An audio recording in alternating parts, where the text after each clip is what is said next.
I'm going to talk about the most beautiful car that Brazil ever made. It's recognized and valued by American people, and sadly enough, not even the Brazilians know about them. I'm going to talk about the Bianco S. I'm not going to show you right now, but before I'm going to tell you the history of the Bianco and how it turned out to be what it is. The Bianco S has the three things that all collectors look for in an antique car. One, it looks great, in my opinion, in a lot of people's opinion. Two, it's super rare, only 320 of them ever made.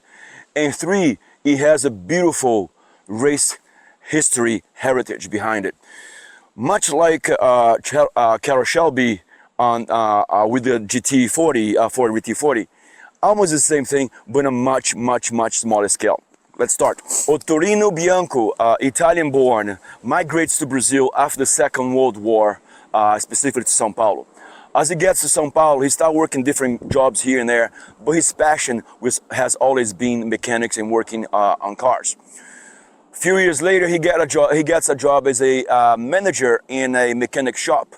And from that point on, he starts getting his passion going. He started working on cars, turning wrenches in cars. By mid-60s, Bianco started building tubular frame for racing cars, for actually Formula 3 racing cars in Brazil, specifically for the Willis team of Formula 3 racing team in Brazil. And he got other clients still building exactly the same tubular frame for other racing cars.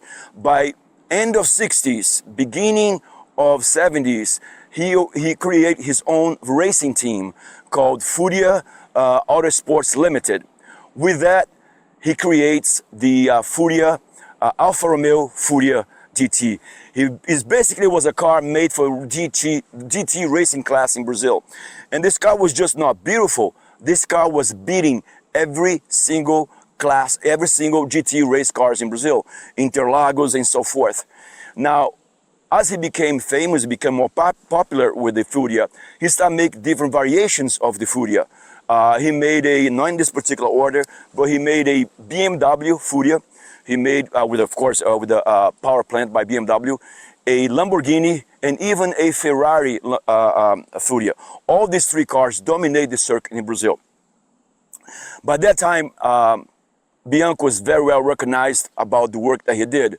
Now, in 70s also, Brazil stops importing sports cars, which create a big, huge opening for the internal market to making sports cars. So they approach him to build a car. Now, he ended up partnering up with the Puma. Puma in Brazil has been already established sports company, car company, since beginning of 60s. So he partnership with Puma and he creates the Bianco S. Now, the Bianco S, if you see, it has exactly the same lines, pretty much same lines as the Furia. And right away, it was a very famous car. Bianco, Torino, ended up making several different cars. I believe was the Furia GT, didn't sell that much. Also, he created the Tarpan, Bianco Tarpan. However, none of them ended up being as popular as the Bianco S. In total, the company only made about 1,400 cars, but only 320 Bianco S were ever made.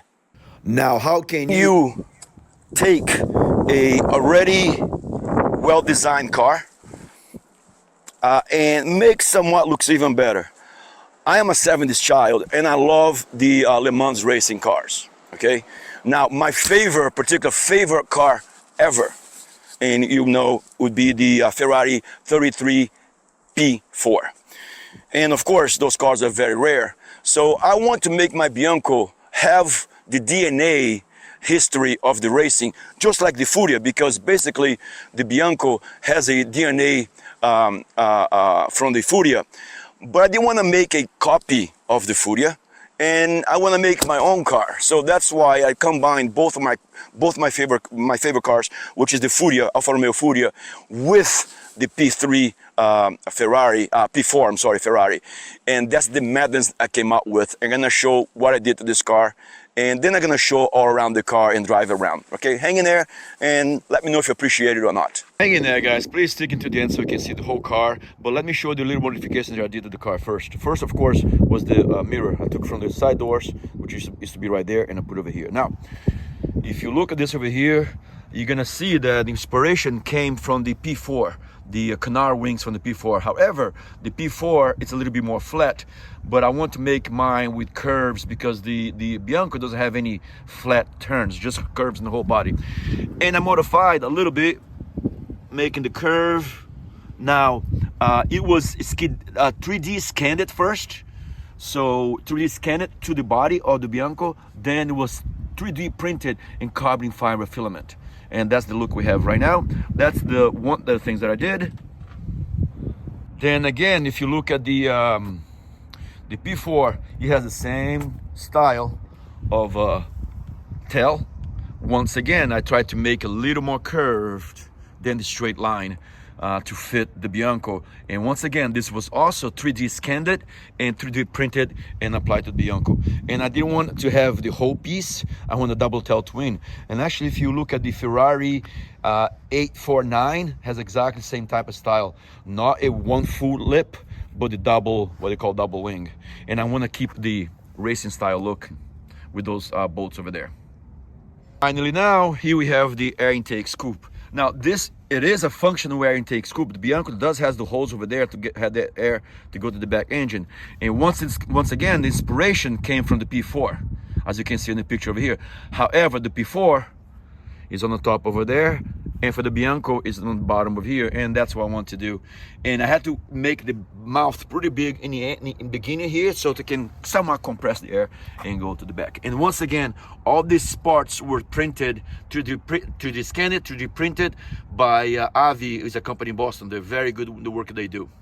And that was the inspiration that I got from it. Now, I don't know if you noticed or not, even the wheels, I tried to imitate the P4. The 330 Ferrari P4. Yeah, it's the best thing I could do. It's not perfect, but I love the golden color with the knockoffs. I'm so sorry for taking too long, guys, but I do appreciate your time. And just to give a good news, if you're looking to buy one of these, you're in luck, because exactly the place where I found mine, they have two now that just imported from Brazil. The Sicilian, I'm gonna leave the link below. Don't lose the opportunity to get one of these. Only 220 of them ever made. So here's the link. Try to get in touch with John or João. He's a really cool guy, and I'm sure he's gonna work a great deal with you. They have two of them. Don't miss this opportunity, guys. And they also have a great collection on their website. See you guys next time, and please leave your comments below if you like this video or not. Take care, be good to each other.